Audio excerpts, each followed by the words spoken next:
का पहली और दूसरी भर होली। हाँ, ओकर बाद में तीसरी उतई में तीसरी से पूरा फिर क्लास पूरा 11वीं तक। हाँ हाँ हाँ, उतई में फिर यहाँ कॉलेज यूनिवर्सिटी में है। ये पूरी यहीं से हुआ एजुकेशन।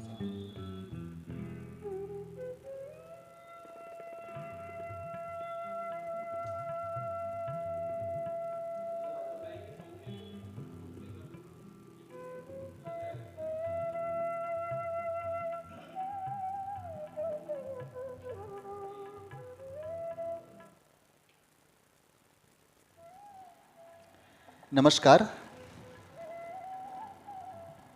खैरागढ़ के रत्न हमारा जो कार्यक्रम है कलाकारों की दुनिया स्टूडियो का, उस कार्यक्रम से खैरागढ़ के रत्न कार्यक्रम से मैं सामान कुमार सोनी आप सभी दर्शकों का, सुधीजनों का हार्दिक स्वागत करता हूं, अभिनंदन करता हूं। आज के हमारे अतिथि से आपकी भेंट मैं करवाऊंगा, बस कुछ ही देर में आपकी भेंट करवाऊंगा। मंचासीन भी हैं, आप देख भी पा रहे हैं। मैं उनका लघु परिचय प्रस्तुत करूंगा। सर्वप्रथम हम लोग शुरू करते हैं हमारा इस कार्यक्रम का, खैरागढ़ के रत्न कार्यक्रम का जो मुखड़ा है, जो जिस कहा जाए मुखौटा जो कहा जाए, जिस गीत से परिचय गीत जिसको हम लोग कहते हैं, तो सर्वप्रथम हमारी ऐसी परंपरा है कि परिचय गीत की प्रस्तुति हो जाए, उसके बाद कार्यक्रम को हम लोग सुचारू रूप से आगे लेकर चलेंगे। सर्वप्रथम परिचय गीत के लिए मैं आग्रह करूंगा भाई अभिषेक अग्रवाल जी से कि गीत का धुन शुरू करें भैया।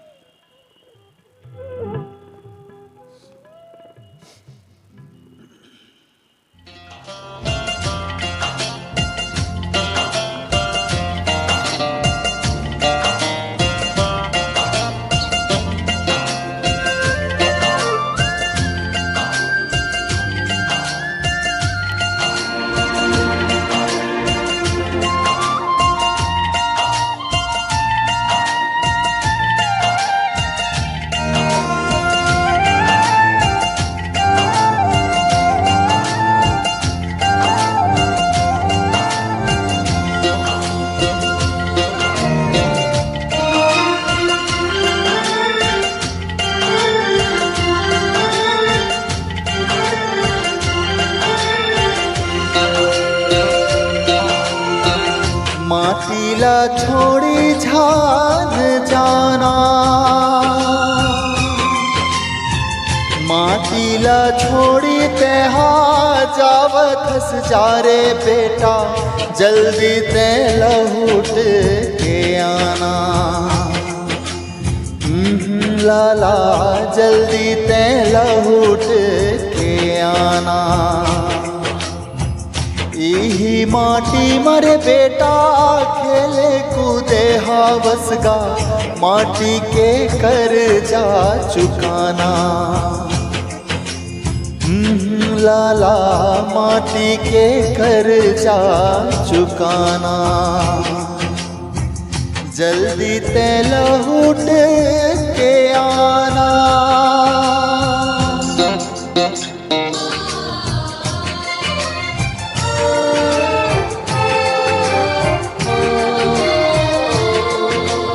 ये भुइया के लालन बेटा थे तो सिद्धवा लाल रे, इन्हें कर्म है इन्हें धर्म है इन्हें गंगा धाम रे।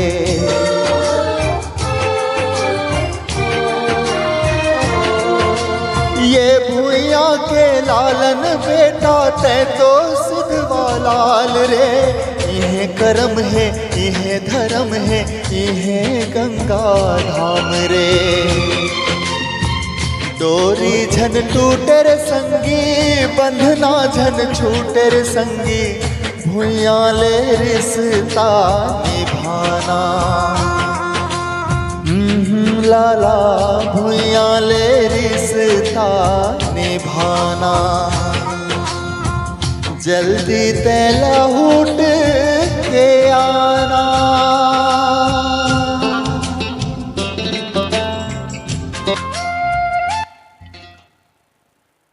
बहुत बहुत धन्यवाद। ये था हमारे इस कार्यक्रम खैरागढ़ के रत्न का परिचय गीत।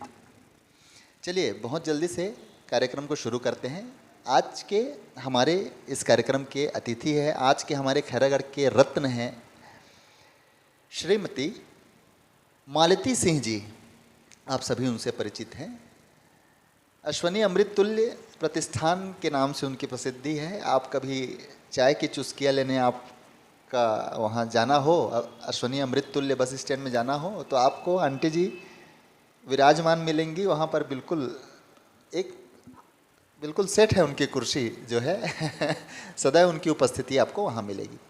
चलिए, जीवन बहुत सारी छोटी छोटी पहलुओं से, बहुत छोटे छोटे क्रमों से, बहुत सारी छोटी छोटी सफलताओं से, बहुत बड़ी सफलताओं से मिलकर बना हुआ एक मिला जुला स्वरूप होता है। इन सारी चीज़ों से हमारे जीवन का निर्माण होता है।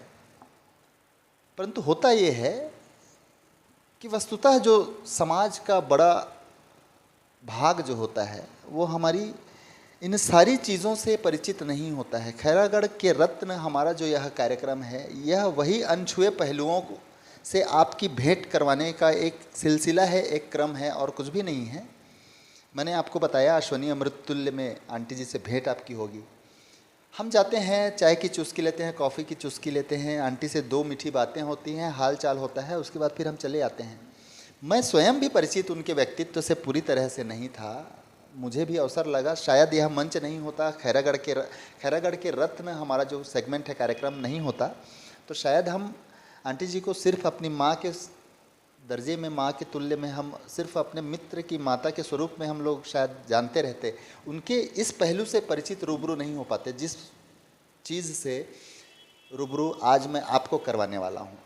श्रीमती मालती सिंह जी के वो अनछुए पहलू, जिसको हिडन पार्ट हम कहें, अतीत के वो गौरवशाली क्षण जिनसे आपको आज मैं परिचित करवाऊंगा। चलिए, एक लघु संक्षिप्त परिचय मैं उनका रखने की कोशिश करता हूँ। जामुल के निकट में हथखोज नाम का छोटा सा कस्बा है, गांव है, जहाँ के निवासी थे स्वर्गीय जीपी रजक साहब, जिनका पूरा नाम था गजाधर प्रसाद रजक जी। आप सभी परिचित होंगे। बहुत प्रतिष्ठित, बहुत उच्च श्रेणी के लोक कलाकार के रूप में उनको जाना जाता है। बहुत शानदार उनकी संस्था रही है और बहुत शानदार उनका योगदान छत्तीसगढ़ी लोक कला मंच और लोक गीतों, लोक संगीत, लोक कला के क्षेत्र में बहुत बड़ा अभूतपूर्व योगदान उनका रहा। पिता हुए जीपी रजक साहब और माँ विमला रजक। इन दोनों के दाम्पत्य जीवन में पुत्री के रूप में श्रीमती मालती सिंह जी का जन्म जामुल के निकट हथखोज ग्राम में 19 नवंबर सन 1962 में हुआ। कुछ वर्ष, 1-2 वर्ष शिक्षा के पहली और दूसरी, जिसको हम लोग कहते हैं, पहली दूसरी की शिक्षा हथखोज में प्राप्त इन्होंने की।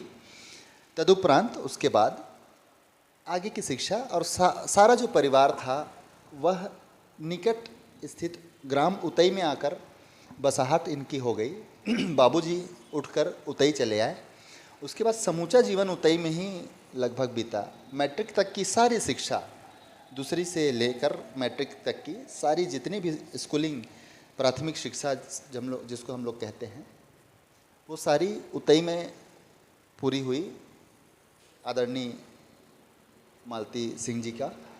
और उसके बाद आगे उच्च स्तरीय जो शिक्षा होती है उसके लिए उन्होंने हमारी इस माटी का रुख किया। खैरागढ़ इंदिरा कला संगीत विश्वविद्यालय का उन्होंने रुख किया, जहाँ से बीए ऑनर्स कथक में उन्होंने डिग्री प्राप्त की। एमए कथक, एमए हिंदी, और एक चीज़ की विशेष रूप से मैं आपको आज चर्चा करना चाहता हूँ। आप लोग मूलतः हम बच्चे तो बस सागर भाई की मम्मी के रूप में जानते हैं, और हमारे लिए इससे बड़ा परिचय तो कुछ है नहीं कि हमारे मित्र की माँ है, हमारी माँ है। एक बहुत बड़ा परिचय आंटी जी के साथ जुड़ता है गुरु के रूप में। आप लोगों ने प्रिंसिपल के रूप में, सहायक शिक्षक के रूप में इनके जीवन काल को देखा है। इनका लगभग पूरा सेवा अवधि शिक्षा के क्षेत्र में ही, शिक्षण के कार्य में ही बीता है और वहीं से सेवानिवृत्ति इनकी हुई है। अभी रिसेंट 2024 में हुई है, हाँ, नवंबर 2024 में आपकी सेवानिवृत्ति हुई है शिक्षा विभाग से। बातें बहुत सारी तमाम हैं, बीच बीच में मैं आपसे करता रहूँगा और बहुत सारी चीज़ें आपको मुझे बतानी है। यह एक छोटा सा स्वरूप मैंने रखने की कोशिश की परिचय का। बहुत सारी चीज़ें हैं, स्कूलिंग तक लेके गया मैं आपको, उच्च स्तरीय की शिक्षा की बात कर रहा था। एक चीज़ पर आके मैं अटका, जो बात कहते कहते मुझसे रह गई थी। देखिए, बात मैं उस दौर की कर रहा हूँ, सन 1995। ये तो हमारा बाल्यकाल था, हम लोग बहुत बच्चे थे। 1995 वो वर्ष था जब हमारी माँ, आंटी जी, श्रीमती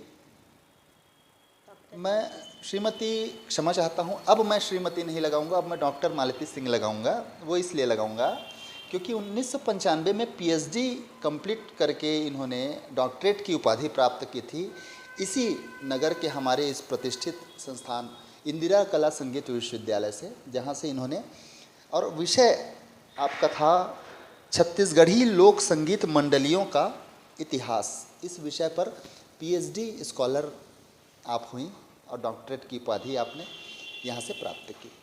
देखिए, जीवन काल में ये वो दौर था जब मैट्रिक की शिक्षा प्राप्त करना भी, मैं समझता हूँ आंटी जी, बहुत बड़ी उपलब्धि होती थी। और ग्रेजुएट यदि कोई हो जाए तब तो फिर उसने तो फिर बहुत सारे तीर मार लिए। और ये आपने उस दौर में पीएचडी की उपाधि प्राप्त की थी। और मैं सच कहता हूँ, मुझे इस बात की तनिक भी जानकारी नहीं थी। आपसे उस दिन भेंट हुई तो आपने बताया, तभी मुझे इच्छा हुई कि इतनी सारी उपलब्धियां हैं। सवाल ये है कि इन चीज़ों को बताएगा कौन समाज को। कहीं कुछ चर्चा करने का समय मिल नहीं पाता है, इतना जीवन शैली तेज हो गया है, रफ्तार हो गया है, एक दूसरे के पास बैठने का समय नहीं मिल पाता है। तो सवाल ये है कि जीवन का बड़ा जो हिस्सा बीता है उसमें बहुत सारी जो खट्टी मीठी चीज़ें हुई है, बहुत सार्थक चीज़ें हुई है, बहुत सकारात्मक चीज़ें हुई है। सवाल यह है, हो तो गई हैं, अब उन चीज़ों से नए आने वाले बच्चों को रूबरू कौन करवाएगा, परिचित कौन करवाएगा। तो हमारा यह जो मंच है खैरागढ़ के रत्न, यह केवल वही माध्यम है कि आपके अपने नगर के इस माटी के व्यक्तित्वों से आपकी भेंट, उनके उन पहलुओं से भेंट जिससे आप अछूते हैं, और शायद अछूते रहते यदि यह मंच नहीं होता। चलिए मुलाकात करते हैं डॉक्टर मालती सिंह। आंटी जी प्रणाम करता हूँ, नमस्कार।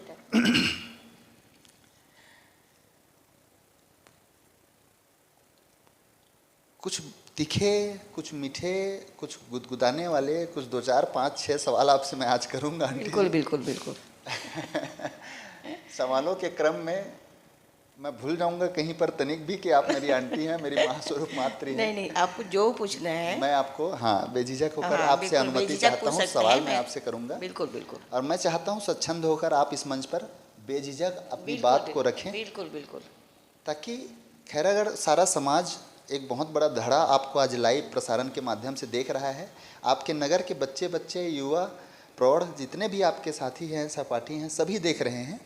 और खैरागढ़ नगर ही नहीं, यह समूचा हिंदुस्तान आपको बैठकर यहाँ से देख रहा है।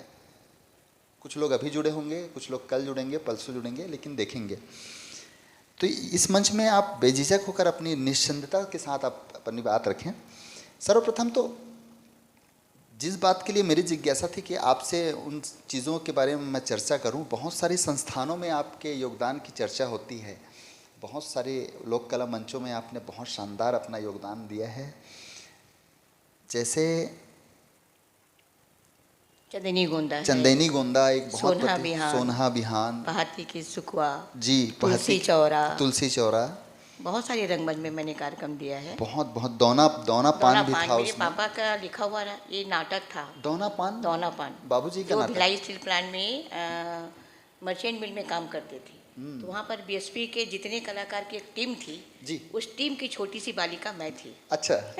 उस समय आपकी उम्र क्या रही होगी? उस समय मेरी उम्र रही है 12-13 साल की रही होगी, 14 साल। अच्छा, तब से मैं जुड़ी रही वहाँ से, क्योंकि उस समय ऐसा कोई मंचस नहीं था, है ना, कोई मंच नहीं था हमारे पास।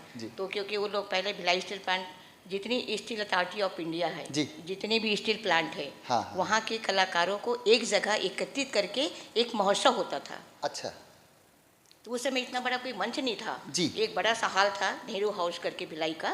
उस हाउस में ना वहाँ पे कार्यक्रम होते थे। मर्चेंट हाउस में। हाँ, मर्चेंट हाउस हाँ। में। हाँ हाँ। तो उस कार्यक्रम में हमारे, क्योंकि पापा मेरे राइटर थे जी। उन्होंने एक यमराज नाटक लिखा और एक बाटा लिखा, दौना पान लिखा, बहुत सारे नाटक लिखे। तो वो नाटक वही सब मिलके प्ले करते थे वहाँ पर। तो एक बच्चा का रोल होता था, वो मैं करती थी उस समय। बीजारोपण वहाँ से आप कला वहाँ का। से मेरा बीजारोपण कला हुआ। का जो बीज- पहले मेरी रुचि तो अभिनय में रहा। अच्छा हाँ, सर्वप्रथम मैं अभिनय से ही मुड़ी हूँ मैं। जी जी। पहले मुझे अभिनेत्री के रूप में जानते थे। हम्म। फिर हमारे भिलाई स्टील प्लांट के कहना चाहिए नित्य सम्राट जी, जिसको कहते हैं, जी। स्वर्गीय देवदास बंजारे, देवदास जो बंजारे। पंथी नर्तक थे। अच्छा अच्छा। तो उनके साथ में जब जुड़ी जी। तब से मेरा लोक नृत्य स्टार्ट हुआ, प्रारंभ हुआ वहाँ से। नृत्य में आपके गुरुतुल्य हाँ, रहे हैं। वो रहे हैं मेरे जी। पंथी नर्तक जी। देवदास जी बंजारे, जो मेरे गुरु थे। और उन्हीं के वजह से मैं जितने अपने भिलाई स्टील प्लांट है, बोकारो है, राउरकेला है, राजरा है, दिल्ली है, वहाँ पर हम उनके साथ कार्यक्रम देने जाते थे। अच्छा। तो उनकी 12 की टीम में मैं एक अकेली महिला थी। ओहो, बाकी पूरे मेल हाँ, कलाकार। हाँ, मैं और देवदास बंजारे जी दोनों लीडिंग करते थे जी। बाकी पूरे ग्रुप डांस में थे। अच्छा अच्छा, कोरस हाँ, बैकग्राउंड। बाकी कोरस बैकग्राउंड में थे। वहाँ से मेरा नृत्य स्टार्ट हुआ था। जी जी जी। तमाम लोक कला मंचों में, हाँ। बड़ी बड़े मंचों में आपकी हाँ। प्रस्तुतियां हुई। हाँ। तमाम शहरों में प्रस्तुतियां हुई।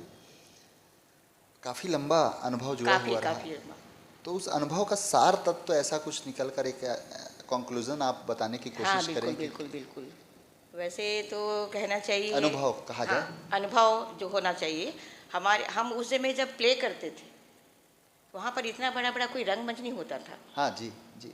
है ना। जैसे आप तो आजकल आपको हर गांव हर शहर में आपको एक स्टेज मिलेगा, मंच बना हुआ रहता मंच बना हुआ मिलेगा। उस ज़माने में ऐसा नहीं होता था। लकड़ी की जो फाटा होती है अच्छा ना, जी। उसको बना करके मंच बनाया जाता था। अच्छा अच्छा। और कभी कभी तो किसी किसी गांव में लाइट भी नहीं रहती थी। जी हाँ जी हाँ जी। तो क्या बोलते हैं अपन, गैस जो से होता है ना। गैस पहले। हाँ, तो 4 या 6 कोने में गैस लगे रहते थे। जी हाँ जी हाँ। उसके बाद फिर धीरे धीरे जनरेटर का प्रारंभ हुआ समय। हाँ। फिर वहाँ पर लाइट नहीं रहती थी। फिर जनरेटर की आवाज़ इतनी होती थी जिसके कारण से हम लोग को गाना भी ठीक से सुनाई नहीं पड़ता था और प्रस्तुतिकरण करने में भी बहुत तकलीफ समस्या होती थी। हाँ, तो ये सब करते करते करते फिर धीरे धीरे कुछ विकास होते गया। कुछ नई नई रंगमंच मंडला बनने लगी। जैसे हमारे नाचा के क्षेत्र में एक नाम जरूर चाहूँगी, जो हमारे राजनांदगांव के दुलार सिंह हैं। दुलार सिंह। हाँ, दाऊ जी। जो मेरे नाना थे। अच्छा। हाँ, जो मेरे नाना थे, तो उनके से ही हमारी गम्मत स्टार्ट हुआ। गम्मत, लोक नाट्य जिसको अपन कहते हैं। गम्मत का प्रारंभ दाऊ जी ने ही। हाँ, उन्हीं से स्टार्ट हुआ है। गम्मत का प्रारंभ उन्हीं ने किया था। मसाल लेकर करते थे शुरुआत में। अच्छा। जब लाइटें नहीं होती थी तो गांव गांव घूम घूम के मसाल के द्वारा वो गाते बजाते इन लोग घूमते थे। जी जी। कई महीने तक घर नहीं आते थे वो। अरे बाप रे। कलाकारों जहाँ रुकते थे वहाँ कलाकारों की व्यवस्था हो जाती थी खाने पीने की, क्योंकि दाऊ जी आ रहे हैं, उनकी टीम आ रही है, तो आज का खाना दाऊ जी हमारे तरफ, आज का खाना हमारे तरफ। हाँ। ऐसा हर गांव में उनका तो 2 महीने 2.5 महीने में ऐसे वो कला मर्मज्ञ थे, कला को पहचानने वाले थे। और अपनी इस कला में ज़िंदगी में अपनी पूरी प्रॉपर्टी बर्बाद कर दी। जो 250 एकड़ उनकी ज़मीन थी, बाप रे। आज उनके बच्चों के पास आधा एकड़ ज़मीन नहीं है। समर्पण इस लेवल में माने जाकर, समर्पण ये था इस स्तर में। हाँ, कि मैं अगर जागरूक हूँ तभी मैं लोगों को जागृत कर सकता हूँ, बना सकता हूँ। जी। उनके बच्चों ने भी नहीं मना नहीं किया। इसमें मैं उसी बात में आ रहा था। हाँ। आंटी जी, होता क्या है कि व्यक्तिगत मेरा समर्पण है, हाँ। कला में मेरी रुचि है, अभिरुचि है, अभिरुचि ये है। तो एक विषय हो गया। हाँ, लेकिन मेरे साथ मेरा परिवार भी है। हाँ। मेरी पत्नी है, मेरे हाँ, बच्चे बच्चे हैं, मेरे पिता हैं, मेरे भाई हैं। जब तक परिवार का समर्थन आपको नहीं मिलता तो है, पूरे परिवार ने सपोर्ट किया ना वही- उनको। उनके वही। बच्चे, उनके सभी, हमारी मेरी बड़ी मम्मी है वो, उनकी जो बिटिया है वो मेरी बड़ी माँ है, जी जी तो वो मेरे नाना हुए। जी जी तो एक तो उनका हम लोग का सपोर्ट मिला, जी हाँ जी हाँ प्लस मेरे पापा तो एक कलाकार, राइटर, डायरेक्टर, एक्टर सभी थे, सारा जी तो उनका सपोर्ट मिला मुझे। जी जी। और जब हम एक आपको छात्र जीवन की एक अच्छी चीज़ बता रही हूँ आपको, जब हमारे हम लोग जब थे 79 की बात है, तो उस समय कहना चाहिए 11th हमारा बोर्ड था, बोर्ड एग्ज़ाम था जी, मैट्रिक। और मैट्रिक, अब तो 12th हो गया है। हाँ। तो कल हमारा ज्योग्राफी पेपर होना था, भूगोल जिसको अपन कहते हैं। तो पापा बोले बेटा चलो 2-4 घंटे के लिए रिहर्सल करने भिलाई जाते हैं। हाँ। मैंने कहा कहाँ? हाँ। तो बोले यार एक नाटक प्ले करना है यमराज। यमराज। हाँ। अच्छा। उस नाटक का नाम था यमराज। जी। बोले पूरी स्टील अथॉरिटी ऑफ इंडिया पूरी टीम आ रही बेटा, हमारी भिलाई स्टील प्लांट से हमने एक नाटक प्ले करना है। तो मैंने कहा बाजी, मैं अपने पापा को बाजी बोलती थी, बाजी कल मेरा पेपर है।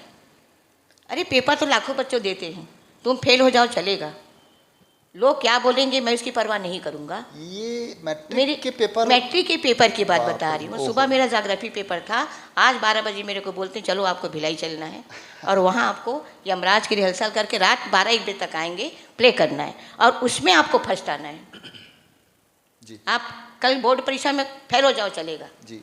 मैं कुछ नहीं बोल रहा हूँ, लोग क्या बोलेंगे उसकी परवाह मत करो, आपको इसमें फर्स्ट आना है। और सौभाग्य ऐसा रहा कि सन 79 से 83-84 तक मेरे को बेस्ट अभिनेत्री का खिताब steel authority of India Bhilai से मिला। भिलाई से मिला, क्या बात है। तालियां दर्शकों से बिल्कुल आप घर में देख रहे हैं, आप जुड़े हुए हैं, आप बिल्कुल तालियां बजा सकते हैं। ये देखिए, उपलब्धियां जीवन का वह सार तत्व होती हैं जिसको पाने के लिए हर व्यक्ति अपने जीवन में लालायित रहता है, आशान्वित रहता है, मगर कुछ हद तक भाग्य के हाथों में ये चीज़ें होती हैं। आप मेहनत करते हैं, अपना श्रम करते हैं, उपलब्धियां कभी कभी कुछ लोगों को नहीं मिल पाती हैं, जिनको मिलता है उसके लिए तालियां बजाना तो हमारे हक में है और हमको बजाना चाहिए। बहुत बहुत शानदार उपलब्धि, बहुत ज़बरदस्त उपलब्धि। आपने मैट्रिक के बाद आंटी जी शिक्षा के लिए आपने रुख किया था खैरागढ़ का। हाँ। बाद में आपका ससुराल भी बना। खैरागढ़ आपने शिक्षा यहाँ से बीए, एमए का ऑनर्स की डिग्री यहाँ से ली और उसके बाद पीएचडी भी आपने किया। काफ़ी बड़ा शिक्षा का जो काल है आपका यहाँ गुजरा है। आपने इंदिरा कला संगीत विश्वविद्यालय के उस दौर को देखा है जिस दौर के साक्षी हम लोग न बन सके। तो मैं चाहता हूँ कि हमारे नए जनरेशन के जो बच्चे हैं अभी के, जो लोग देख रहे हैं, आप थोड़ी सी उस जटिलता, उस समस्याओं, जिन समस्याओं से निकल कर आप उस वहाँ से तरीके से आकर वो दौर कैसा रहा, कितनी समस्याएं रही और उससे फिर आगे निकल कर आपने शिक्षा को महत्व दिया और शिक्षा, उसके बाद फिर आपने पीएचडी की उपाधि स्कॉलर आप यहाँ से हुए। आज तो बहुत सारे संसाधन हैं, सुविधाएं हैं और फिर भी बच्चे पिछड़ रहे हैं शिक्षा में। यह बड़ा दुर्भाग्यजनक है। थोड़ा सा इस बात में प्रकाश आप डालें। आप कैसे उस समय इतने चुनौतीपूर्ण और महिला होकर हुआ ये, हमें मेरी कॉलेज के लिए एडमिशन हो गया था दुर्ग में तुलाराम कॉलेज में। अच्छा जी। वहाँ से हम एडमिशन लेके आ रहे थे, मैं और मेरे बाजी। तो रास्ते में हमको दाऊ महासिंह चंद्राकर जी मिल गए। अच्छा जी। तो बोले अरे रजक ते कहाँ जाता सरे? तो ये दे भाई ये दादा मैं यहाँ अपन बेटी ला एडमिशन दिला के आए हूँ तुलाराम कॉलेज में। हाँ। अरे ते नहीं पढ़ा सकस रे अपन बेटी ला, ते नहीं पढ़ा सकत तो मोला दे। मैं भेजा तो ममता सन पढ़े बर इंदिरा कला में। तो बाजी ला लगी से अरे जब दाऊ जी बोल सकत थे, नहीं दाऊ जी ठीक है मैं अब कल करवा ले जाता हूँ। फिर कल हम और पापा सुबह 9 बजे निकले मोटरसाइकिल से जी यहाँ एडमिशन के लिए। तो हमको एडमिशन कराते कराते शाम 6-7 बज गया। आप साथ में आई थी बाबूजी के? हाँ। अच्छा। पापा जी के साथ, बाजी के साथ में मोटरसाइकिल में बैठ के खैरागढ़ आई। अच्छा। क्योंकि उस समय बस नहीं चलती, बस की सुविधाएं नहीं थी। बस की सुविधाएं बिल्कुल नहीं थी। और जो बस चलती थी वो मात्र 2 बस चलती थी, वो भी राजनांदगांव होते हुए जी। हाँ। इधर दुर्ग अपने जो आज चल रही बस, नगपुरा कोई कुछ नहीं था, ये सड़क नहीं था, और जंगल था ये। अच्छा जी। 2 बस, एक तो 11 बजे चलती थी और एक 3 बजे जी। अगर 11 बजे तक आप पहुंच गए तो आपको बस मिल गई, अगर नहीं मिला तो हम 3 बजे तक वेट करते थे। और किसी कारण अगर वो 3 बजे की बस खराब हो गई या कुछ हो गया तो फिर हमको फिर से लौटना होता था भिलाई, उतना ही लौटना पड़ता था।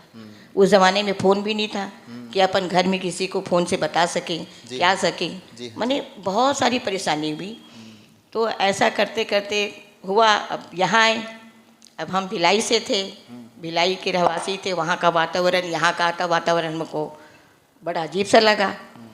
फिर मैं बोली बाजी को आप मेरे को कहाँ जंगल में ला के छोड़ दिए? हाँ। हमें तुलाराम कॉलेज में ही पढ़ना है, हमें यहाँ नहीं पढ़ना है। हाँ। बोले यहाँ पर कोई सुविधा भी नहीं है, और उस अब तो बच्चे यहाँ हॉस्टल में इतना इधर उधर घूमते हैं। हमारे समय में जी जब तक का क्लास है शाम 6 बजे तक से हमारी 6 साढ़े 6 को हमारी ना हॉस्टल में रह के पढ़े पूरा 3 साल। तो वो 6 बजे हमारी ना वार्डन हमारी गेट बंद कर देते थे। ओहो, शाम को 6 बजे? शाम को 6 बजे इधर क्लास बंद हुआ और सीधे हम रूम के अलावा कहीं नहीं जाए। और संडे को हमको 1 घंटे का मिलता था समय, 4 से 5 आउटिंग बाहर मार्केटिंग करने के लिए, अन्य सुविधाएं जो चीज़ ज़रूरत है उसको आपको लाने के लिए। जी हाँ। 5 मिनट अगर लेट हो जाते थे तो हमको पनिशमेंट मिलती थी वार्डन में। बाप रे। तो देखिए, अगर कहीं पर कड़ाई है तो वो हमारे अच्छे के लिए है। जी हाँ। है ना, कोई चीज़ें अगर बंदिश है वो बंदिश हमारे लिए, तो उस बंदिशों में रह करके हमने कड़ी मेहनत की। हमको हॉस्टल में खाना रहता था, कॉलेज जाना होता था, प्रैक्टिस करना होता था। 5-5 घंटे हम लोग प्रैक्टिस करते थे जब तक पसीना बह के बाहर ना निकले। अब तो आधे घंटे 15 मिनट में क्लास बंद हो जाती है। उस वाकई में, और उस समय ना ये गुरु शिष्य की जो परंपरा रही है जी, उसको मैं वाकई में प्रणाम करती हूँ जी। और मेरे गुरु कहना चाहिए या आचार्य कहना चाहिए। एक मेरी मैडम थी, ज्योति मैडम। तो ज्योति मैडम और हमारे आशीर्वाद सर हमारे डीन थे कथक के। जी हाँ, जी हाँ। वो दोनों में दुविधाएं होती थी कि इस बच्चे को मैं रखूंगा, वो कहते थे इस बच्चे को मैं रखूंगी। स्किल देख के हाँ, आप, हाँ, इसके वजह से। तो फिर उसके बाद तो बोली दीदी मेरे पास रही हैं सर, तो मैं इनको आप ये बनाओ। तो वो मेरे गुरु रही हैं और दूसरे गुरु हमारे आशीर्वाद सर रहे हैं, जिनके सानिध्य में हमें भी मिला। और इसी बीच मैं जब सेकेंड ईयर में थी तो मैं अंतर्जातीय विवाह कर ली। ठीक, यहाँ पे जी, लाल धर्मेंद्र सिंह से। जी। और उन्होंने मुझे बहुत सपोर्ट किया। आगे एमए उन्हीं के थ्रू हुआ। वही मेरे को बोले कि अगर मैं एजुकेशन नहीं ले पाया, आपकी इच्छा है तो आप इसको ज़रूर करिए। जी हाँ, जी। तो उनका इतना अच्छा मार्गदर्शन रहा कि उन्होंने इतना सपोर्ट किया कि उन्हीं के बदौलत में आगे के एजुकेशन मैं चाहता हूँ थोड़ा सा मैं आपको रोकूंगा यहीं पर। ये जो प्रसंग आपने उठाया है, यही प्रसंग मुझे उठाना था। वो सेकेंड ईयर का दौर था जब आप विवाह परिणय। हाँ, विवाह की मैंने 2 जनवरी को। तो शायद तक मैं गलत नहीं हूँ तो आप लोग बैचमेट थे अंकल जी के साथ? हाँ, मैं सेकेंड ईयर में थी। वो तबला में क्या कहते हैं, डिप्लोमा कर रहे थे। अच्छा। उनकी रुचि तबला में थी। जी हाँ, और क्या कहते, गीतांजलि, जी, जी। क्लासिकल गायन में। अच्छा। गीत गज़ल भजन बहुत अच्छे से गाते थे। अच्छा। बहुत प्यारा गाते थे वो। अरे वाह। और वो अपने गज़ल के तो बहुत प्रेमी थे। गजल में माने हज़ारों कैसेट उस समय रहा होगा गज़ल का, एक से एक। जी, जी, वो जब अकेले एकांत में रहते थे तो सिर्फ गज़ल सुनते थे। जी, जी, जी। तो उन्होंने मुझे बहुत सपोर्ट किया। हम लोग, हमारे हर खैरागढ़ का रत्न जब जब आता है तो हमारे जो अतिथि होते हैं उनके विवाह का दिनांक और सन हम लोग बताते हैं। वो मैं आपसे पूछ लेता हूँ कि आपके विवाह का तारीख। 2/1/89। 2 जनवरी हाँ। 1989 हाँ। आपका विवाह दिन था। नहीं, ये 83। 2 जनवरी। हाँ, 2 जनवरी। ये क्योंकि एक संकलन रहता है रिकॉर्ड में हमेशा के लिए रहता है कि कभी डॉक्टर मालती सिंह के बारे में आपको कहीं कुछ जानकारी छूटती है तो आप यहाँ से खैरागढ़ के रत्न इस सेगमेंट से आप छोटी छोटी जानकारियाँ, कुछ गहरी कुछ अच्छी जानकारियाँ यहाँ से आप ले सकते हैं।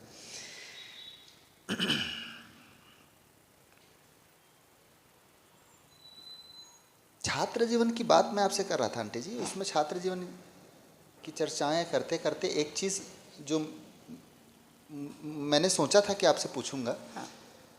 हम लोग तो पीएचडी कर नहीं पाए। ले दे के अभी भी कर सकते हैं। पढ़ने के लिए कोई उम्र नहीं होता। जी हाँ, जी हाँ। है ना, लगन होनी चाहिए जी, सब हो जाता है। ग्रेजुएशन ले दे के पहुँच पाए। कर लिया हो तो वो आप ऐसा बोल रहे हो, मेरे को अभी डिलीट करने की इच्छा हो रही है। अच्छा। मैंने बाबा से बोला भी यार अब मैं खाली हो गई तो मैं डिलीट कर लूँ क्या। जी, जी। तो पढ़ने का बेटा कोई उम्र नहीं होता है। जी आंटी जी। है ना, एक मन में लगन होनी चाहिए। हाँ। चाह होनी चाहिए। हाँ। और आप बिल्कुल सफलता पाएंगे आप। जी, धन्यवाद। पीएचडी आपका जब वो दौर रहा जब आपने शोध कार्य में आप व्यस्तम रहे थे, तो वो उस दौरान का जो आपका शोध कार्य रहा पीएचडी। हाँ। क्योंकि ये सवाल मैं इसलिए कर रहा हूँ क्योंकि अभी थोड़ी देर पहले आपसे चर्चा हो रही थी कि प्रैक्टिस रियाज करते करते बिल्कुल पसीने से हाँ। तरबतर हो जाया करते थे। अभी के जो बच्चे हैं, जो नए दौर के बच्चे हैं, वो एसी में रियाज करते हैं। वो यदि कथक की प्रैक्टिस करते हैं तो एसी रूम में करते हैं।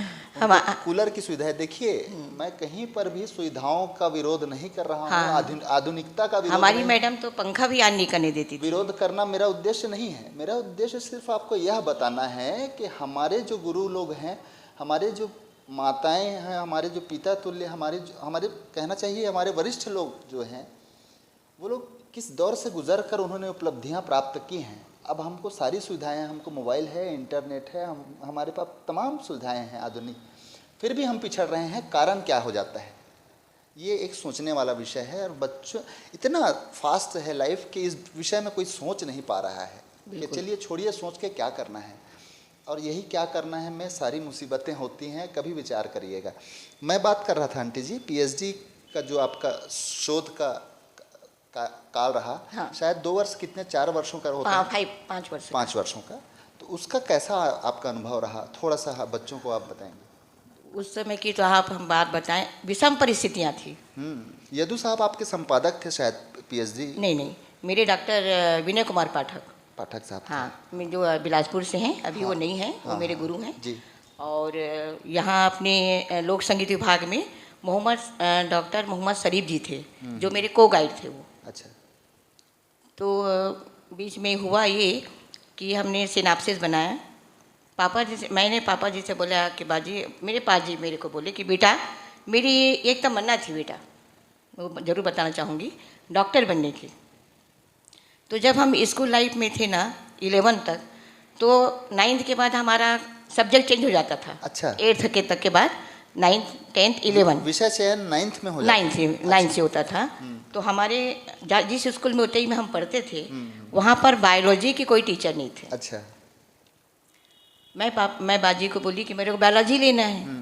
तो दूर के 7 किलोमीटर गांव में एक सेलूत करके स्कूल है, गांव है, वहाँ पर भी हाई स्कूल था, वहाँ था बायोलॉजी का। अच्छा, विषय पढ़ता। हाँ।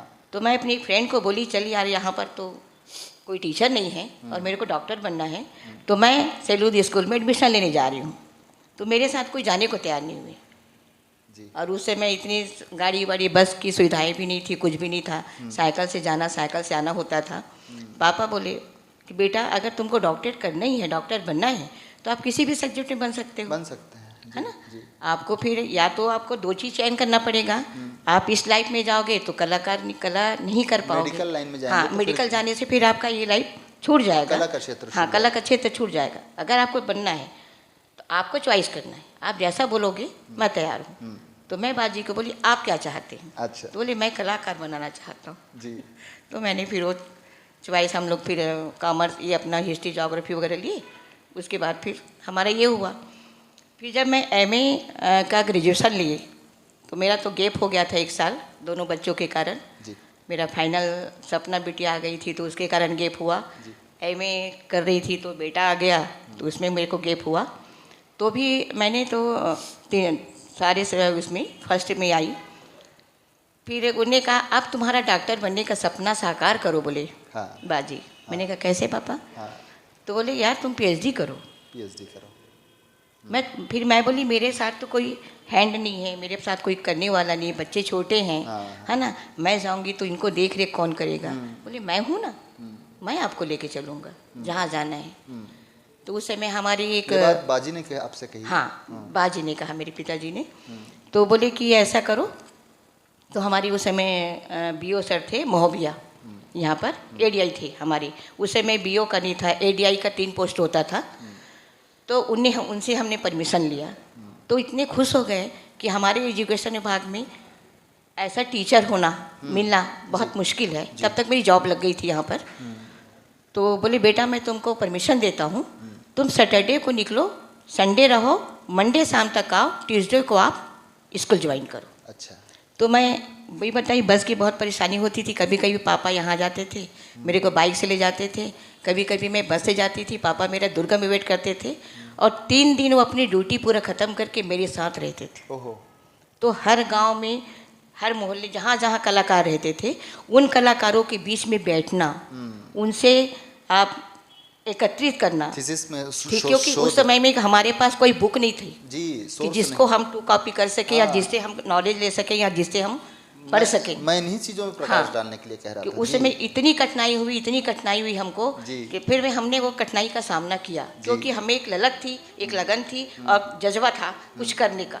जी जी तो वो जज्बा मेरे महोदय जी, मेरे मिस्टर हाँ। लाल धर्मेंद्र सिंह जी और मेरे पापा श्री जी पी रजक, इन दोनों का इतना सपोर्ट रहा जिसके वजह से आज मैं इस मुकाम तक पहुंची क्या और कर पाई मैं।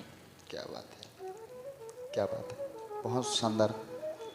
बाबूजी को हाँ, मैं बाजी बोलती हूँ अपने आपका पापा है। को।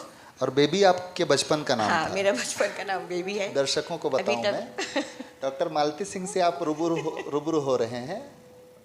घर का जो घरेलू माता पिता जिस नाम से बच्चों को पुकारते हैं, आपको हमको पुकारते थे, डॉक्टर मालती सिंह जी का घर का नाम था बेबी और बाबूजी को बाजी बोलती। बाजी। चलिए बातों के क्रम को आगे लेकर चलते हैं। हमारे इस कार्यक्रम में कहीं कोई ब्रेक है नहीं, मध्यांतर कहीं कुछ ऐसा मिलता नहीं है कि आप उठकर टी ब्रेक ले सकें, इसलिए मैं थोड़ी बहुत हंसी मजाक कर लेता हूं ताकि थोड़ी सी ठिठोली हो जाए। चलिए, शिक्षा विभाग ने आपने सेवा दिया है आंटी जी, पूरा तमाम जीवन आपका उसमें बीता है। मैं थोड़ा सा आपके उस शिक्षा विभाग में आपकी पोस्टिंग कब हुई थी, हाँ, इस चीज़ को जानना चाहता हूँ। और प्रारंभिक पोस्टिंग आपकी कहाँ हुई थी सर्वप्रथम, और क्रमवार आप मुझे बताएं कि एक दो जगह जहाँ जहाँ आपने सेवाएं दी हैं, और आपका रिटायरमेंट सेवानिवृत्ति कहाँ से आपकी हुई, किस स्कूल से हुई, इस बात की जानकारी आप।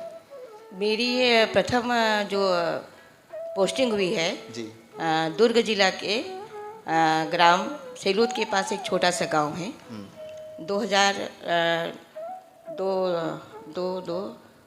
89 में हुआ था, 1989 में हुआ था मेरी पोस्टिंग। हाँ हाँ, क्योंकि यहाँ मैं समझ जाऊँ उस समय जब हम लोगों का जो हुआ था मेरिट बेस में हुआ था हमारी पोस्टिंग। अच्छा अच्छा। तो दुर्ग जिला में भी मैं टॉपर फर्स्ट थी और उस समय हमारा जिला कवर्धा था और कवर्धा में भी मैं टॉपर थी। शिक्षा जिला उस समय दुर्ग के संभाग का भी कवर्धा जिला था हुआ हमारा। करता था। हाँ, हम उस जमाने में हम इंटरव्यू हमारे कवर्धा में हुआ। हाँ, ये मुझे जानकारी में है कि शिक्षा जिला कवर्धा हुआ करता। शिक्षा जिला हमारा कवर्धा था, कवर्धा हुआ करता। और एक दुर्ग जिला में हुआ था। तो हमारी प्रथम पोस्टिंग ना दुर्ग जिला से आ गई थी। अच्छा, तो मैंने वहाँ ज्वाइन कर ली। उसके बाद वहाँ से 1 साल के बाद ट्रांसफ़र करा करके मैं यहाँ पर चंदेनी है, डूडा चंदेनी, हाँ जी, वहाँ पर मेरी उस समय हम लोगों ने वहाँ मेरी पोस्टिंग हुई। और उसके बाद अभी लास्ट में उसके बाद मैं समझ जाइए 3 साल तक तो मैं बीटीआई में एज ए लोक संगीत टीचर के रूप में काम की। अच्छा, डाइट में? हाँ, डाइट में। हाँ, हाँ, हाई स्कूल में 2 साल तक लोक संगीत में और लोक नृत्य के लिए मैं वहाँ पे काम की। उसके बाद 7 साल मैं कन्याशाला में रही। अच्छा, और मेरे माध्यम से, कन्याशाला, हाँ, कन्याशाला में, और मेरे माध्यम से जो अपना आंग्ल स्कूल है, हाँ जी, हाँ, आंग्ल स्कूल की करीब 2018 में जी, जो इंग्लिश मीडियम हुआ, हाँ, वो मेरे नाम से हुआ। इग्नाइट करके हुआ था। हाँ, इग्नाइट इंग्लिश मीडियम। क्योंकि वहाँ पर क्या हमारी जो इस स्कूल में मात्र 27 बच्चे थे, 27 बच्चे थे जी। तो मैंने बीओ सर को एक लेटर दिया कि सर इसको मर्ज कर दीजिए, मेरे पास 27 बच्चे हैं, तो मर्ज के लिए आप अगर कन्याशाला या विक्टोरिया स्कूल जिसमें 2 में कर दीजिए। और किस्मत ऐसा हुआ कि 1 सप्ताह के बाद हर ज़िले में एक इंग्लिश मीडियम स्कूल खोलने का आदेश आया, प्रावधान हुआ। तो रात करीब 9 बजे मेरे को हमारे भुआरे सर थे जी, जो बीओ थे, उन्होंने फ़ोन लगाया कि आप कहाँ हो। मैंने कहा सर मैं घर पे हूँ। तो मैडम आप आइए ना, थोड़ा कुछ डिस्कस करना है। तो मैंने कहा सर ठीक है मैं आती हूँ। तो हम बीओ ऑफिस गए तो बोले आपसे एक सजेस्ट करना चाहूँगा। मैंने कहा सर आप आदेश करिए मैं उसका पालन करूँगी। तो बोले हम चाह रहे हैं कि आंग्ल स्कूल को इंग्लिश मीडियम बनाने के लिए हम ही भर दें और ये मर्ज भी नहीं होगा और आपके दायित्व में काम होगा। तो 7 साल तक उस इंग्लिश मीडियम की मैं प्राचार्य रही, प्रभारी रही। और समथिंग उस समय तो पैसे वैसे की वो नहीं थी, तो सारी व्यवस्था बोली मैडम आपको पैसा खर्च करना पड़ेगा। मैंने कहा सर कोई बात नहीं, अपने बच्चे के लिए कर रहे हैं। हाँ, 1 महीने का अगर पेमेंट वेतन लगता है हाँ, तो मैं लगाने को तैयार हूँ। हाँ, क्या और ये बहुत गौरव की बात होगी कि मेरे रहते हुए इंग्लिश मीडियम की स्कूल की स्थापना हो रही है, और मैं इससे गर्वान्वित हूँ और मैंने वो किया।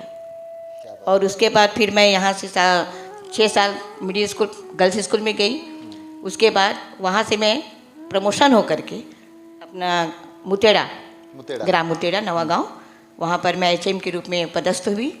और वहीं से 30 नवंबर 1924 में सेवा मुक्त हुई। 2024 में ऐसा मेरा दौर रहा। और शुरुआत आपने जब ज्वाइन किया था, हाँ, कौन सा गांव बताया आपने?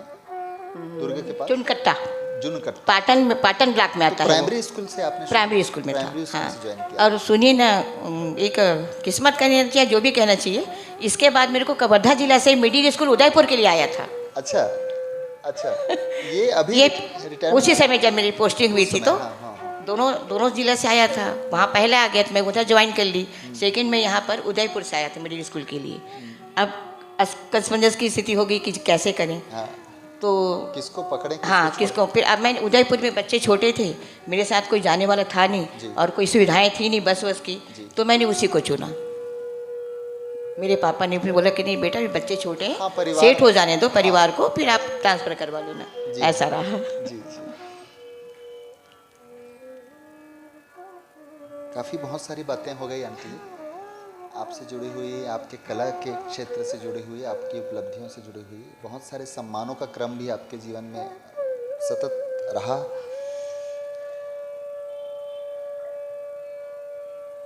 एक चीज़ जो चर्चा मैं आपसे और करना चाहता था, खैरागढ़ के संदर्भ में, खैरागढ़ को बहुत करीब से आपने देखा है, इसी माटी की आप बहू रही हैं। हम लोगों ने सदा माँ के स्वरूप में आपको देखा है। और शिक्षा का काल जो आपका गुरु की जो आपकी जीवन की भूमिका रही, वो ज़्यादातर आपकी खैरागढ़ में ही बीती है। खैरागढ़ में हुई। और विद्यार्थी जीवन भी आपका खैरागढ़ में बीता है, तो बहुत सारी चीज़ें आपके जीवन की खैरागढ़ से जुड़ी हुई हैं।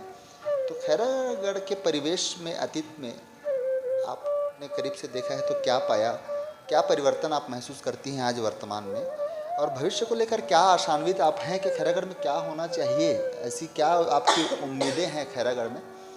यह कोई राजनीतिक सवाल मैं आपसे नहीं कर रहा हूँ। हाँ। यह हमारे बच्चों की, हमारी नई पीढ़ियाँ जिनसे आपकी आशाएं क्या है, यह थोड़ा सा आप इस चीज़ विषय में 2 शब्द आप। वैसे तो विकास तो बहुत हुआ जी। पहले से, आज से 35 या 35 साल पहले की आपको बात बताएं, तो उस समय की स्थिति तो ऐसे गमगीन थी। और यूनिवर्सिटी में भी हम लोग जब पढ़ने आए थे, तो हमारे राज फैमिली का बहुत दबदबा था जी। लोग बाहर से जो बच्चे पढ़ने आते थे, वो राज फैमिली के नाम से डरते थे। उस बात को मैं बता रही हूँ आपको। हाँ। तो मुझे भी लगता था कि सब कहते थे यार तुम राज फैमिली के बच्चों से बहुत डर के रहना, हाँ। इधर उधर जाना नहीं, उससे बात नहीं करना। हाँ। मैंने कहा लोग ऐसा बोलते क्यों हैं जी। फिर ऐसा इलेक्शन का समय आया, जिसमें हमारे मिस्टर और उनके परम दोस्त किशोर सिंह जो अधिवक्ता थे जी। आज वो भी हमारे बीच नहीं रहे, उनके बीच में सानिध्य में आने का मौका मिला। और जब उनसे हम मिले तो लगा कि यार इनसे अच्छे तो कोई है ही नहीं। और एक चीज़ और बताऊं, यहाँ पर जो एक पारिवारिक संबंध है, हम बहुत जल्दी दूसरे को अपना बना लेते हैं। वो ये अपनत्व की भावना मैंने यहाँ रही है। हाँ, और अभी तक है। अभी तक है। इस चीज़ को तो मैं मानती हूँ, क्योंकि मैं भी अदर कास्ट से विवाह करके आई, तो मुझे वो मान और सम्मान जो मिला, शायद मैं अपने कास्ट में शादी करती तो शायद इतना नहीं मिल पाता, इतना अपनत्व नहीं मिलता। तो मैं बहुत भाग्यशाली रही कि मुझे ऐसे परिवार में आने का मौका मिला, उनका जानने का मौका मिला, और मेरे पूरे आल परिवार। क्षमा चाहता हूँ। और आपका विवाह जिस समाज में हुआ, हाँ। उस समाज को अपनी प्रतिष्ठा के लिए जाना जाता है, सबसे बड़ी बात। और प्रतिष्ठा के लिए मर मिटने वाला समाज कहा जाता है। और फिर वहाँ पर यह स्वीकारोक्ति, हाँ। जिसकी आप चर्चा कर रहे हैं, ये बहुत बड़ी चीज़ हो जाती है। देखिए, चाहे आपकी शादी लव मैरिज हो या अरेंज मैरिज हो, आपको समझौता दोनों को करना होगा, तो ही आप कायम हो सकते हैं। जीवन तभी चलेगा। आप अगर एक पक्ष को लेके चलेंगे तो नहीं होता। मैंने भी बहुत सारी चीज़ें कॉपरेट की, मैंने भी बहुत सारी चीज़ें स्वीकारा, जी। तो आज मैं वो सम्मान के लायक बनी मैं, जी है ना। उन आज 13 भाई बहनों को साथ में लेके चलना, इतनी बड़ी फैमिली को, और एक साथ उनका अपनत्व, जी वो मुझे ज़्यादा प्रभावित किया। और अभी तक है, अभी तक हम जो चाहते हैं पूरे परिवार इकट्ठे होकर करते हैं। माने कहीं पर किसी चीज़ के लिए, तो ये वो चीज़ अभी भी है इस परिवार में, अपने खैरागढ़ में। जो लगता है ना, कहाँ से हो, खैरागढ़ से हो क्या, जी तो कुछ चीज़ें ऐसी होती है ना जिससे लोग जान जाते हैं कि खैरागढ़ से हैं। जी तो कुछ बोली है यहाँ की, आठी जाठी खाठी। जी हाँ जी हाँ। तो वो चीज़ें हैं, और वाकई में इतना मीठा लगता है, इतना अपनत्व लगता है, हाँ, हाँ, हाँ। कि वाकई में बहुत अच्छा लगता हाँ, है। तो वो कुछ चीज़ें सी हैं जो बहुत ज़्यादा प्रभावित हुई है, और तो बहुत सारे परिवर्तन भी हो गए, जी, जी। है ना। बहुत सारे स्कूल हो गए, उस समय तो शिक्षा का क्षेत्र भी नहीं था। हम अपने बच्चों को सोचते थे कहाँ पढ़ाएं, तो एक शिशु मंदिर था प्राइवेट, है ना, और बाकी तो कोई प्राइवेट संस्था नहीं थी, कोई इंग्लिश मीडियम नहीं था। अब तो बच्चों की विकास के लिए, बच्चों की प्रोग्रेस के लिए, उसकी शिक्षा के लिए बहुत सारे एजुकेशन इंग्लिश मीडियम खुल गए हैं। तो ये सब धीरे धीरे विकास होते जाता है और आगे भी होगा। बस यही चीज़। कुछ बच्चों से नई जो पीढ़ियां आ रही हाँ, हैं उनसे कुछ आप उनके लिए प्रिकॉशन कुछ देखिए, बताना मैं चाहें उनसे? ये बोलना चाहूँगी बच्चों को कि अगर चाहे हम इंग्लिश मीडियम में पढ़ें या हिंदी मीडियम में पढ़ें, है ना, उस बच्चे में एक लगन होनी चाहिए। अगर जब तक आप में लगन नहीं है, जब तक आप में आत्मविश्वास नहीं जी। है, आप आगे नहीं बढ़ पाएंगे। हमने भी तो हिंदी मीडियम में पढ़ा, जी हमारे बच्चे भी हिंदी मीडियम में पढ़े, जी। तो आज वो बच्चे कुछ बने, क्योंकि उसमें कर गुजरने की आंटी आज भी आईएएस आईपीएस लेवल जो में भी जितने बने भी- वो जितने भी आप selection देखिएगा, होते हैं वो गवर्नमेंट स्कूल के बच्चे ही कर पा रहे हैं उसको, निकल पा रहे न हैं। कि प्राइवेट स्कूल के बच्चे। इंग्लिश मीडियम से कहीं कोई हाँ, आईएएस आईपीएस क्योंकि जो गवर्नमेंट स्कूल जो टीचर आते हैं वो पूरे क्या होते हैं, ग्रेजुएशन तो करते हैं, साथ में उनको टीचिंग जी। डिपार्टमेंट जो बीएड होता है, डीएड होता है, जी। वो कोर्स करके वो आते आते हैं, हैं। तब वो शिक्षा देते हैं बच्चों को। जी हाँ, जी आप 11 पढ़ लिए, 12 पढ़ लिए और प्राइवेट स्कूल में चले गए, आप क्या पढ़ा पाएंगे।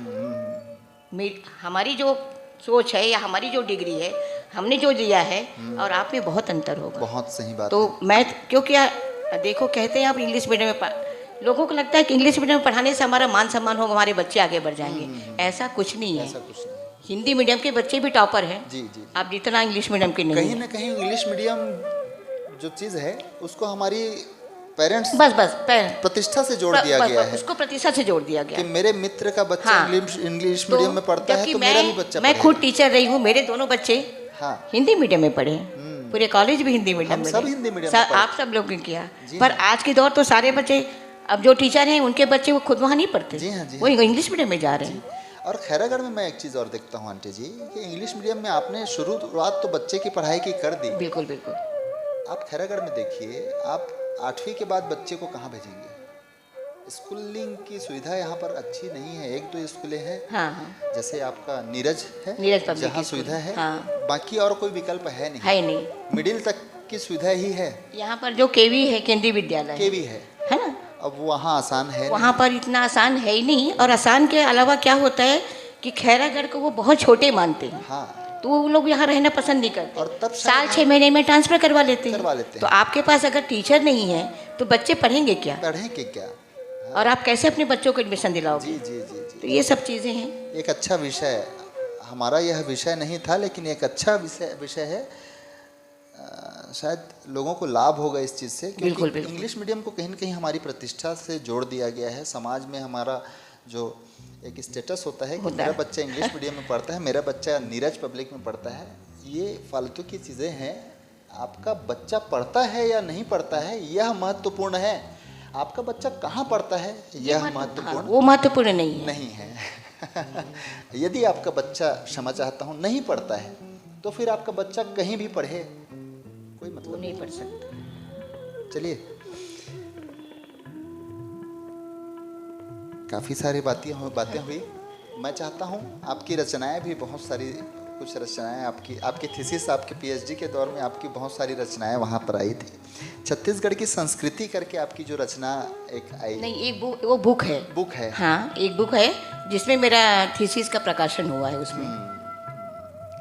छत्तीसगढ़ की संस्कृति। हाँ, संस्कृति एक बुक है, 2 बुक के है, दोनों बुक में मेरी वो प्रकाशन हुआ है। कहीं किसी लेख का आप यदि वाचन करना चाहें, आप यदि संकलन लाए हों तो आप इस मंच से आप कर सकते हैं। हाँ, पर वो कुछ वहाँ पर सामने रखा हुआ है। मैं मंगा देता हूँ। मैं चाहता हूँ भाई अभिषेक सिंह जी से आप सहयोग करें, क्योंकि वो सदा हमारे दर्शकों के लिए एक कालजयी चीज आपको ये भी बता दूं कि जो मैं थीसिस लिखी हूँ, जी हाँ जी। उसका मैं प्रकाशन करवा रही हूँ। अच्छा, ये समथिंग मार्च के फर्स्ट वीक या सेकेंड वीक में हो जाएगा। उसकी एक प्रति मेरे लिए नहीं, बिल्कुल बिल्कुल, आपको इस संस्था को जरूर दूंगी और आप लोग आएंगे वहाँ पर। सुरक्षित रखिएगा उसकी प्रति आप जी, ये मेरा निवेदन है।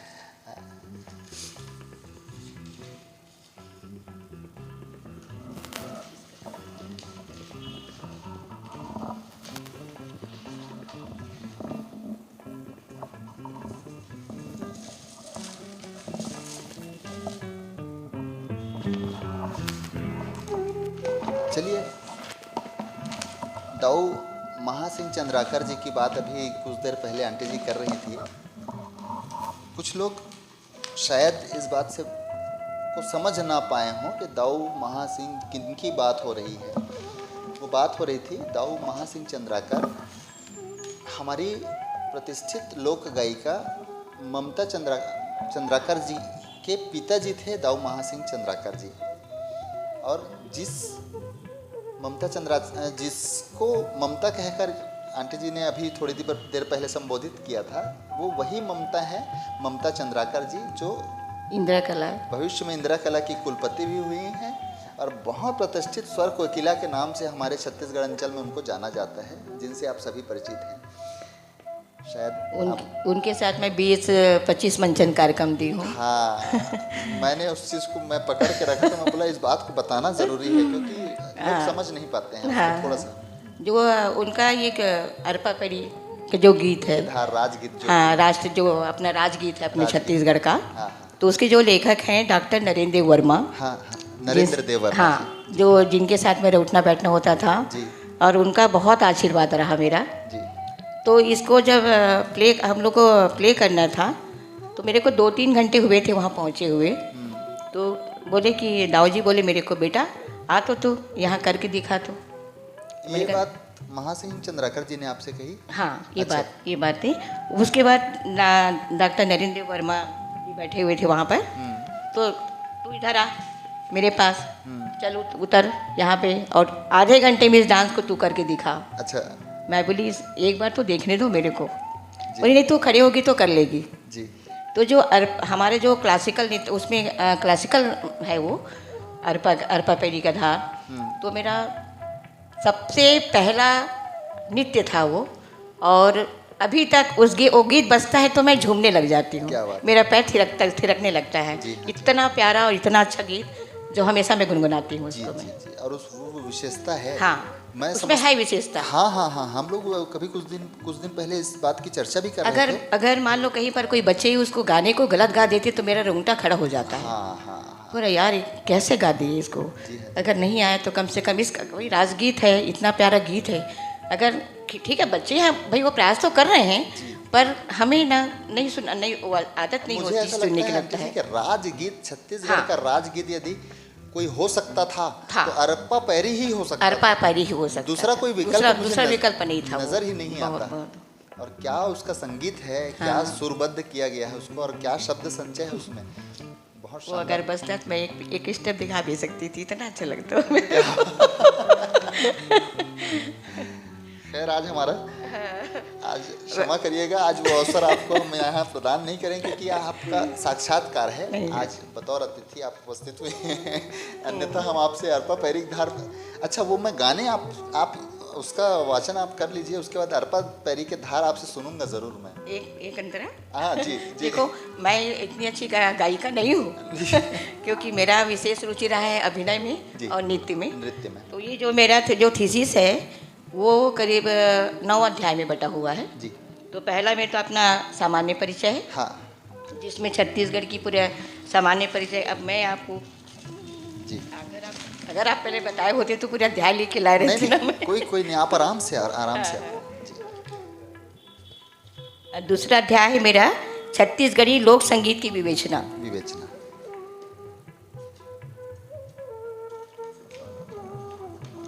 तीसरा है छत्तीसगढ़ी लोक गाथाएं। गाथाएं। चौथा अध्याय है मेरा छत्तीसगढ़ी लोक नाट्य के विकास में लोक मंडलियों का इतिहास। लोक मंडलियों का इतिहास।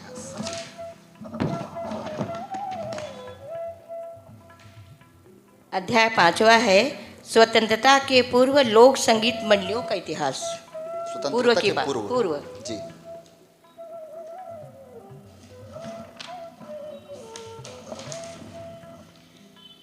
मेरा छठा अध्याय है स्वतंत्रोत्तर लोक संगीत मंडलियों का इतिहास। स्वतंत्रता की बात का। जी।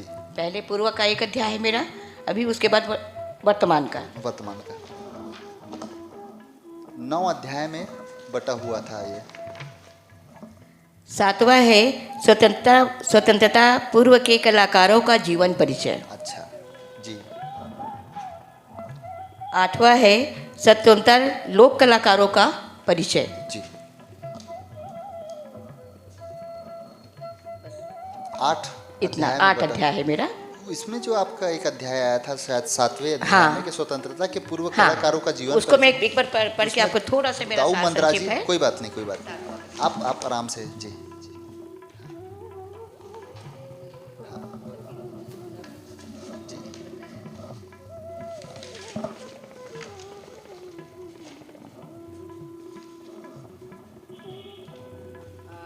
पांचवा बोले क्या?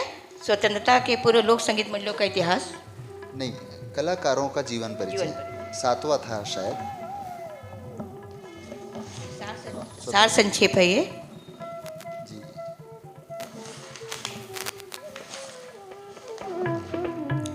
स्वतंत्रता पूर्व के कलाकारों का जीवन परिचय। हाँ। इसमें थोड़ा सा 2-4 लाइनें जो है, क्योंकि ये सिनाप्सिस है मेरा। जी जी जी, स्वागत। स्वतंत्रता पूर्व के लोक कलाकारों का परिचय प्राप्त करना दुष्कर कार्य कहा जा सकता है, क्योंकि इन कलाकारों ने कभी भी अपने नाम को रोशनी में लाने का प्रयास नहीं किया था। बहुत से ऐसे कलाकार हैं जिनके नाम अब धूमिल पड़ चुके हैं, किंतु उनकी रचनात्मक पर नज़र रखने वाले लोगों की जुबान पर आज भी उनके नाम जीवित हैं।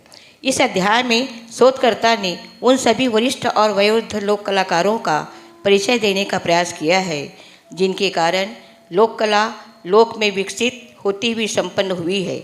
उन लोक कलाकारों में स्वर्गीय राजा कमल सिंह, स्वर्गीय दाऊ टहल सिंह निर्मलकर, स्वर्गीय दाऊ दुलार सिंह, स्वर्गीय लालू राम साहू, मदन निषाद, स्वर्गीय नारायण लाल वर्मा जैसे कलाकारों ने अपनी कला की छटा समस्त अंचल में बिखेर कर हमारे लिए या आज के कलाकारों के लिए मार्गदर्शन के रूप में हम सब इसको याद करते हैं। जी।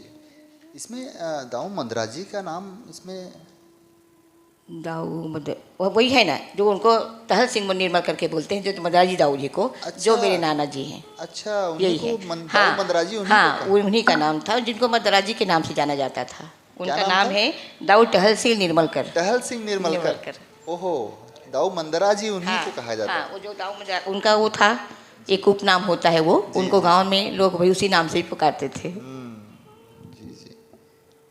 काफी उन्होंने संघर्ष किया है लोक कला मंच को स्थापित करने के लिए। बहुत ज़्यादा संघर्ष बहुत। अब किया तो है। हमारे पास बहुत सारी सुविधाएं हो गई हैं, जी, है ना। जी। इंटरनेट हो गया है, मोबाइल हो गया है, गूगल हो गया है। अब तो आप घर बैठे में 2 दिन में PhD कर लेंगे। हाँ हाँ हाँ जी। इतना इंटरनेट हो गया है। हाँ, उस ज़माने में हम लोग को क्योंकि हमें ये लगा कि देखो हम अगर आज मेहनत कर रहे हैं, उसका आज मेरी बुक जो थीसिस की जो मैंने जो प्रकाशन करवा रही हूँ वो यूनिवर्सिटी के कारण करवा रही हूँ, क्योंकि मेरी पूरी थीसिस वहाँ फट चुकी है।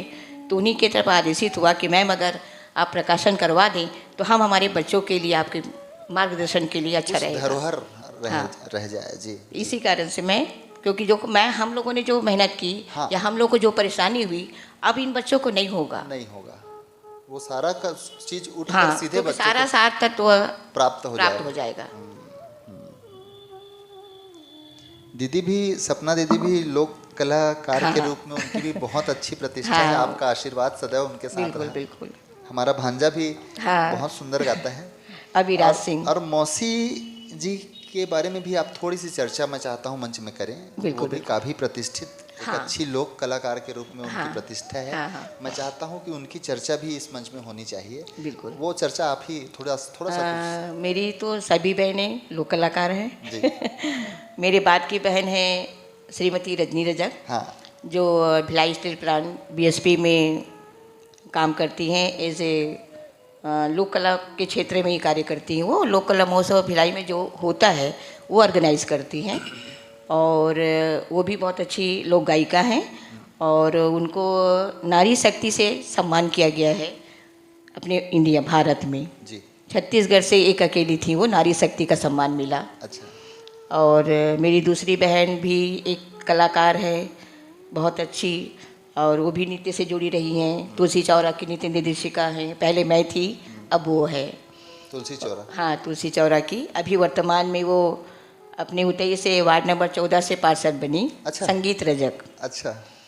और मेरा भाई है डॉक्टर हरीश रजक। जी हाँ जी। वो डॉक्टर भी हैं और एक एज ए कलाकार भी हैं, डांसर भी हैं, डायरेक्टर भी है नृत्य के, बहुत अच्छे।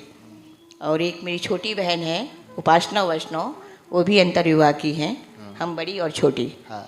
तो वो तो अपने बॉलीवुड की पिक्चरों की, अपनी छत्तीसगढ़ की टॉपर हैं वो। अच्छा। जिसमें माँ की अहम भूमिका निभाती हैं वो। ओहो। और उनको कम से कम 300 या 400 उसको प्राइज़ मिले हैं, मॉडल मिला हुआ है उसको। कला बिल्कुल प्रवाहित होता है, मतलब पूरे परिवार में नीचे से ऊपर तक पूरा मतलब। हाँ, और मेरी बिटिया जो है श्रीमती सपना सिंह, हाँ, वो जी। भी एक लोक गायिका है। जी हाँ जी। और उनका भी सीजी म्यूजिक चैनल यूट्यूब में आता है, सपना Noddy CG channel music channel में। वो भी गाती हैं, कंपोज करती है, लिखती हैं। जी। और मेरा बेटा लाल सागर सिंह, वो भी गायन में रुचि रखता है, गाता है, बैठे और तबले में भी विद किया है। हाँ। और वो बजाता भी है, और उसको संगीत सुनना और सुनाना अच्छा लगता है। आप हैं तो सब कुछ संभव है। ऐसा और नहीं ये- है, ये- देखिए ये आपके है आशीर्वाद का है प्रताप है कि बच्चों में कहीं न कहीं वो चीज़ें हैं। हमको भी सीखने को मिलता है आंटी जी, ऐसा नहीं है सिर्फ चीज़ें वहीं तक सीमित नहीं रह हाँ, जाती हैं। हाँ। क्योंकि मेरी आप इस विषय में मैंने आपसे कहा, उस दिन भेंट हुई तो बहुत सारी चीज़ें आपके बारे में जानकारी मुझे मिली।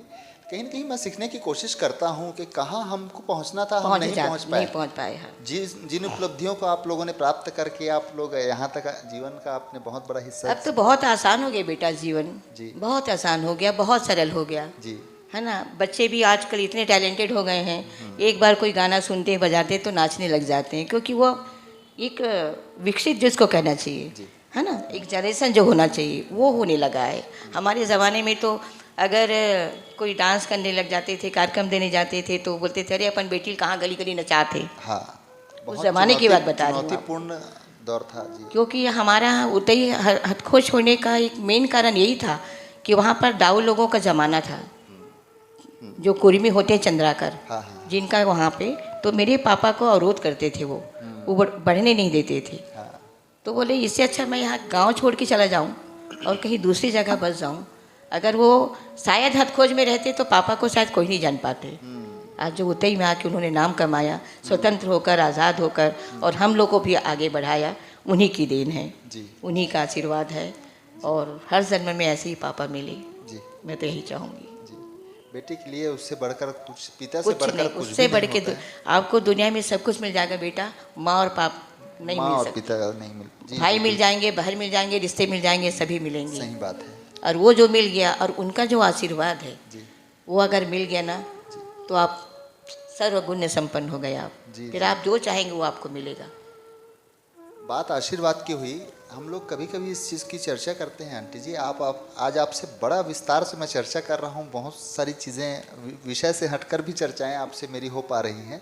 जनरली होता ही है कि खैरागढ़ के रत्न जब जब लेकर मैं आता हूँ तो विषयों पर बात करता हूँ, बिंदु बने हुए रहते हैं मेरे, और बंधा हुआ रहता है मेरा सारा सवाल, मेरा पूरा कार्यक्रम। आज ऐसी चर्चाएं आपसे हो रही हैं। आपने आशीर्वाद की बात कही। हम लोग कभी कभी स्टूडियो में बैठे हुए रहते हैं तो हम लोग कहते हैं कि कहीं किसी स्कूल में कहीं नीतीश लोग, कहीं कोई किसी दीवार पर लिख दिया गया, 2 लाइन में बात लिख दी गई, और फिर होता यह है कि बच्चा उस 2 लाइन को एक्सप्लेन कौन करेगा? कौन करेगा? गुरु सब्जेक्ट की पढ़ाई हाँ, करवाता है, हाँ। जो शिक्षक होता है, और नीति न्याय की बातें आपको सिखाएगा। लेकिन वो जो दीवार में जो कन्फ्यूज़न था उसको एक्सप्लेन करना भी ज़रूरी है। तो जैसे आपने आशीर्वाद की बात कही कि भाई आशीर्वाद है क्या, आखिर आशीर्वाद है क्या। हम लोग आज उस चीज़ को समझ पाते हैं कि एक बात इंसिडेंट मेरे जीवन से जुड़ा हुआ है कि मेरे दादाजी जब कहा करते थे कि बेटा मेरे पीठ दबा दे तुझे आशीर्वाद मिलेगा। हाँ। तो मुझे आज एहसास होता है जब मैं खैरागढ़ के रत्न करता हूँ, जब आप लोगों का सानिध्य मुझे मिलता है, तब मुझे समझ में आता है कि वो आशीर्वाद था क्या। कहीं ना कहीं जीवन में आप लोगों का सानिध्य मिलना था, आशीर्वाद मिलना था, ये वो आशीर्वाद ये था, ऐसा मैं समझता हूँ। वो कब आपके जीवन में कहाँ जाकर परिणित हो जाए ये नहीं कहा जा सकता। और आशीर्वाद नाम की बहुत अलौकिक चीज़ होती है, आप विश्वास करिए, बड़ों का आशीर्वाद लगता है। कार्यक्रम के बिल्कुल अंतिम क्षणों में पहुंच चुके हैं हम लोग। बस अंतिम एक ही निवेदन आपसे मैं करूंगा, खैरागढ़ की जनता के लिए, बच्चों के लिए, पीढ़ी के लिए आपका संदेश, आपका सुझाव, आपका मार्गदर्शन अंतिम। क्या बोलना चाहूँ, खैरागढ़ के नगरवासी, यहाँ के बच्चे, बूढ़े बुजुर्ग, सबको तो पहले मैं प्रणाम करती हूँ, क्योंकि इस धरती, इस ज़मीन ने, इस स्थान ने मुझे उस स्थान तक पहुँचाया जहाँ तक मैं पहुँचना चाहती हूँ। तो सबसे पहले तो मैं उनके शुक्रिया अदा करूँगी। और मैं चाहूँगी कि आगे बढ़ने के लिए अगर आप में एक लगन है, एक जज्बा है, अगर आपने ठान लिया तो आप ज़रूर करके गुजरेंगे और आपको कोई कठिनाई नहीं होगी। जो भी कठिनाई होगी उसका सामना आप आसानी से कर सकते हैं। आप में दृढ़ शक्ति होनी चाहिए, लगन होनी चाहिए, कुछ करने का एक जज्बा होना चाहिए और उसको आप ज़रूर पूरा करें और पूरा कर सकते हो। यही मेरे लिए, आप लोगों के लिए शुभ संदेश। धन्यवाद जी। बहुत बहुत सारगर्भी तरीके से आपने अपनी बातों को कह दिया है। ये थी डॉक्टर मालती सिंह जी, जिनसे आप आज विस्तार से आप जिनसे परिचित होने का अवसर आपको मिला। खैरागढ़ के रत्न आप देख रहे थे। आज का कार्यक्रम हम लोग यहीं पर समाप्त करते हैं। फिर अगले शुक्रवार को आपके इस माटी के नए किसी लाल से, नई किसी बिटिया से आपकी भेंट मैं फिर से करवाऊंगा, नए किसी व्यक्तित्व से आपकी भेंट करवाऊंगा। हमारा प्रयास रहता है कि जो चीज़ें आपके शहर में, आपके अंचल में जो चीज़ें छुपी हुई हैं, कहीं कहीं ओझल हो जाती हैं नज़रों से, तो उन चीज़ों को निकाल कर बाहर लाकर आपके सामने एक ऐसा पटल हम लोग प्रदान करें जिसमें लाकर हम लोग रखें। देखना ना देखना, सुनना ना सुनना, यह आपके हिस्से की चीज़ें हैं। आप उसमें कितनी रुचि रखते हैं, कितने गहराई में उतर पाते हैं, यह आपका विषय है। हमारा काम है बस आपके समक्ष चीज़ों को रखना, जो जैसा है वैसा रखना, और यही काम करता है खैरागढ़ के रत्न। मैं सावन सोनी आप सभी का बहुत बहुत आभार व्यक्त करता हूँ। अगले सप्ताह शुक्रवार तक के लिए इजाज़त दीजिए। शुभ रात्रि, शब बखैर।